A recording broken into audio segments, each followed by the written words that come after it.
ভারতীয় ইতিহাসে এমন কিছু নাম আছে যেগুলো শুধু সময় পার করে না, সময়কে শাসন করে।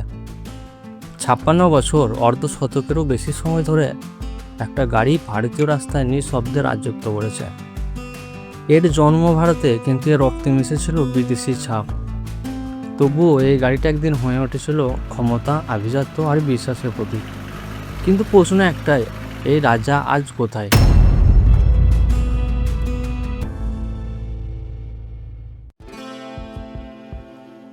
1940 দশক, ভারত তখন স্বাধীনতার লড়াইয়ে উত্তাল। ঠিক সেই সময়ে জন্ম নিচ্ছিল একটি স্বপ্ন, ভারতে নিজস্ব গাড়ি তৈরি করার স্বপ্ন। বিদেশি প্রযুক্তি ছায়ায়, কিন্তু ভারতের মাটিতে ধীরে ধীরে তৈরি হচ্ছিল একটা গাড়ি যা ভবিষ্যতে ইতিহাস হয়ে উঠবে।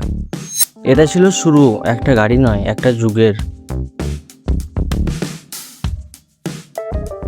এটা হয়ে উঠেছিল ক্ষমতার চিহ্ন, মন্ত্রীদের গাড়ি, সরকারি দপ্তরের নির্ভরযোগ্য সঙ্গী, শিল্পপতিদের আভিজাত্যের প্রতীক। যেখানেই মর্যাদা ছিল সেখানেই অ্যাম্বাসেডার ছিল।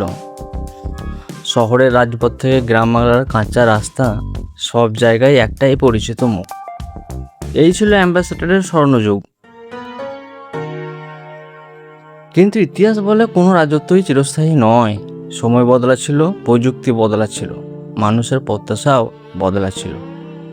কিন্তু প্রশ্ন হলো, অ্যাম্বাসেডার কি বদলাতে পেরেছিল? নতুন ডিজাইন, নতুন প্রযুক্তি, বিদেশি ব্র্যান্ডের ঢেউ সব একসাথে আছড়ে পড়েছিল বাজারে।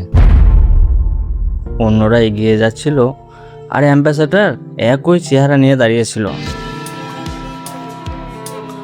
আইনের পরিবর্তন, বাজারে VS4 ইঞ্জিনের নিয়ম বাধ্যতামূলক। বাজারের বাস্তবতা, একসময় রাজা ধীরে ধীরে হারতে শুরু করলো তার সিংহাসন। আজ অ্যাম্বাসেডার আর রাজপথ শাসন করে না, কিন্তু সে হারিয়ে যায়নি। সে বেঁচে আছে পুরনো ছবিতে, স্মৃতিতে আর ভারতের ইতিহাসের পাতায় পাতায়। কারণ কিছু গাড়ি শুধু চলার জন্য তৈরি হয় না, কিছু গাড়ি তৈরি হয় ইতিহাস হওয়ার জন্য। এই ছিল অ্যাম্বাসেডারের গল্প, একটা গাড়ি নয়, একটি দেশের সময় বদলের গল্প। আর এইরকম আরও তথ্যমূলক ভিডিও পাওয়ার জন্য চ্যানেলটাকে এক্ষুনি সাবস্ক্রাইব করুন।